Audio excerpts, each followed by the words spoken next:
The Zone caravan comes with some pretty decent stone protection. Up in the front of the drawbar, you got two pretty sizable mud flaps, and then mounted in front of the tires, you've got these two mud flaps. Where it gets let down, however, is that these mud flaps don't protrude out to the edge of the van, so that trailing arm can get peppered with gibbers. And the other thing is, it's a reasonable distance between the bottom of that mud flap and the ground. We're talking about 300 mil.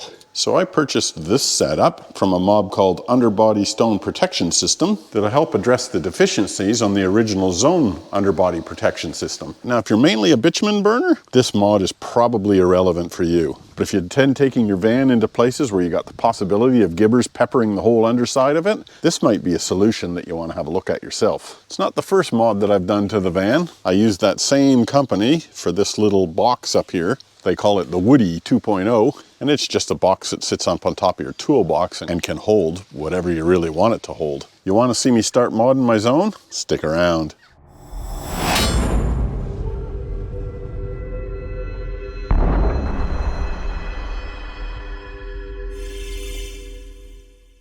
So the instructions say we need a tape measure, a marking pen, a drill, battery operated torque driver. I'll use my drill, 3mm drill bit, 10 and 13mm spanners, and that's it apparently. They supply some things, 5/16 torque driver, this Allen key, which has got that special little hole in the middle, this Allen key, and a torque driver bit. They give you a lovely little schematic, and now the destructions. We need our 13 spanner and our T40 Torx. Bolt together 1, 2, 3 using items 9, 10, and 11. There's 1, 2, and 3.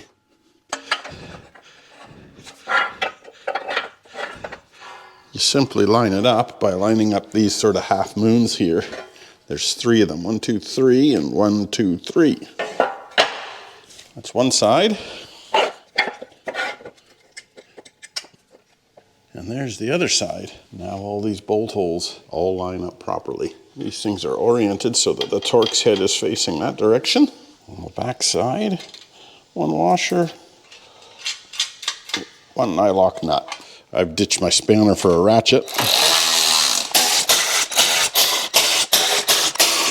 Okay, that bit's assembled. When I measured that 300, that distance is actually a lot higher because at the moment I've got the van parked up and there's only like 5 pounds in the airbags. So when they're up to pressure, you know, 50 PSI or something, you're probably going to get another 180 mil maybe. Okay, the next step that the instructions say is to take these mud flaps off. They're held in with these T25 Torx bits. It says retain these suckers as well because they're used in a later step. Some of these aren't even tightened down. Look at that, that one's spinning freely.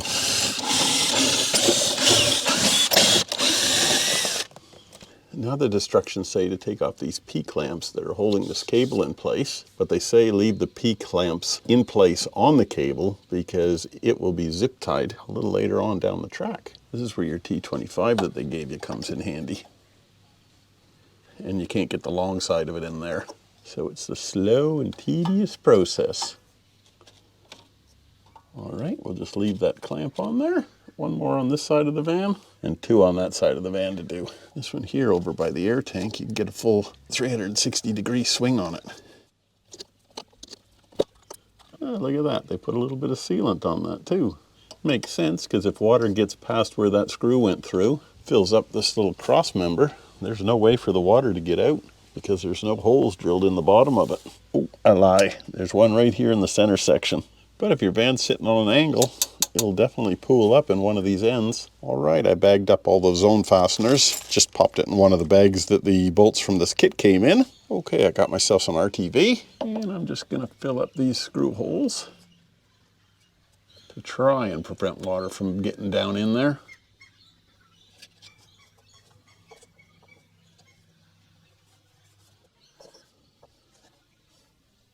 By the way, the instructions don't tell you to do this, so that's just a step that I've added. Next, the instructions say that we're going to fit up this air receiver protection. And obviously there's our air receiver that requires protection. Now, unfortunately, this air receiver protection, you can't use those holes that the original Zone mud flaps were put in. Although the height is okay, you need about 20 mil to 25 mil from the floor of the van. You need 290 mil from the side of the chassis rail over to the side of this here mud flap. So that means it's going to have to sit about there. You want to clear this air line and clear these lines, which I have. Got my 20 mil from the floor of the van. Get my Nico pen, mark my slots. Double check this measurement. I am 287, which is less than 290. Good to go. Now the instructions say to take that 3mm drill bit, drill a hole, and then run these original zone screws in. But these little guys are self-tappers. So I reckon we can skip that whole 3mm drill bit altogether. The instructions don't say you need one of these, but I find them pretty helpful. Just gives your drill bit a little bit of a dimple to bite into.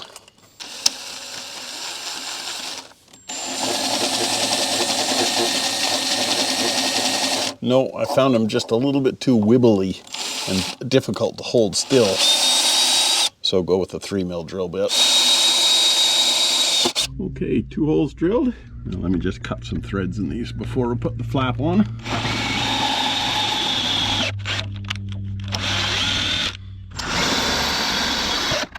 Now I'm not going to use that one that I used to cut the threads because the threads on the screw might be a bit manked up now. I'm assuming there's plenty of extras that came off the original Zone mud flaps. Now that hole there is one of the original Zone mud flap holes, as is that one there. So we'll fill them up. And then these 2 that I'm going to use, I'll put a bit of sealant in there as well to try and stop any water getting past the threads of the screws that go in there.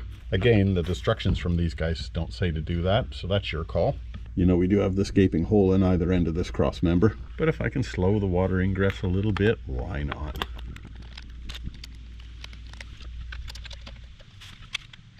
Tighten them down by hand so I get a feel about how tight they are. Yeah, that's good. All right, let's double check our measurements here, shall we? 24 mil from the floor. They say 20 to 25. 490 from the edge of the chassis rail. I'm sitting at 284, 285. Tick. I think we can move on. You know, I'm all hunched under here like a goose. My head's hitting the underside of the floor. When I can just come in here, pump the bags up, give myself a little bit more headroom. Far out, you goose. There, that's better. I got a bit of headroom now. Okay, instructions say it's time to fit this puppy up. And they say to measure 296 mil from the inside of the chassis to the start of this rail. That's 296. The other side, 296. That puppy is square. Now they say take one of your self-tappers and the bit they provide you, which is about 6 inches long. I don't know what that's about. Actually, I do. We'll have to do some from the underside. But they say put a screw in the front to start with.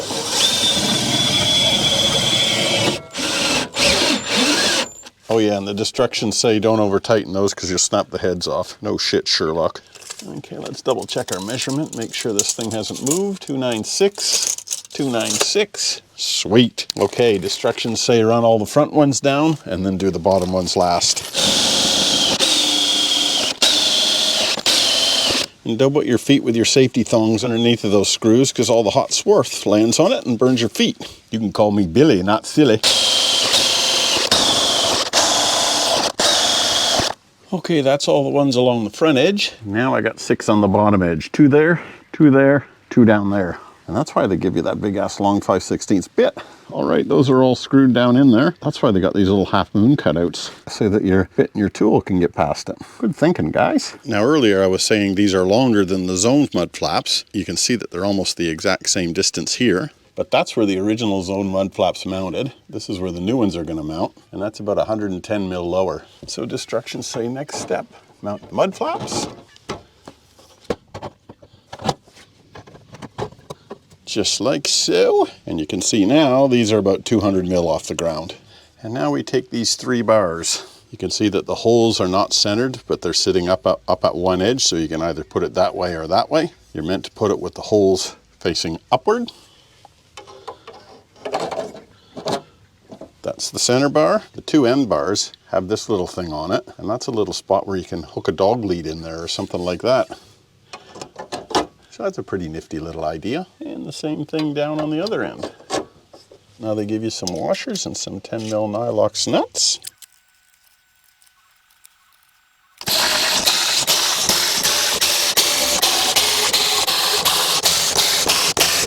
All right, there's what the 3 flaps look like together.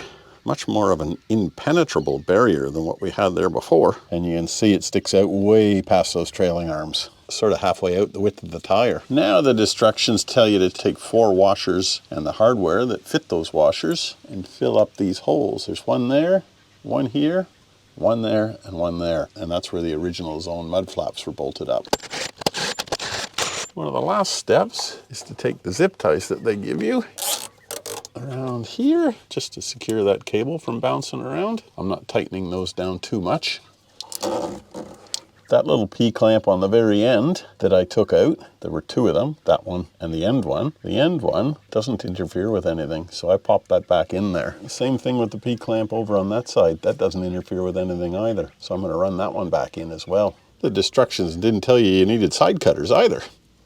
I did double check the instructions, and it did say remove all 4 of those P-clamps. So my experience is, no, you don't need to remove the 2 outside ones, only the 2 inside ones. And looking at step number 7, which is finalization, tools required, none are needed, just a beer. I can't argue with that. There was one additional bit of protection that put this on a couple of months ago, and I never videoed it, but it sits up here and it protects your water lines from getting pummeled from gibbers. And you can see all the shit that's on that already. That would have all sprayed up into the back of these water lines here. And gibbers could certainly launch off the back of that tire and straight into that. So that one for me is a pretty essential bit of kit. Well, that's it, folks. All up, that took me maybe an hour, but that was with filming. You probably knock it over in 30 minutes. I'm gonna dump those puppies in the bin and say hello to the new protection system. If you want to see more van mods, hit me up in the comments. If not, we'll catch you on the track somewhere. Keep shiny side up.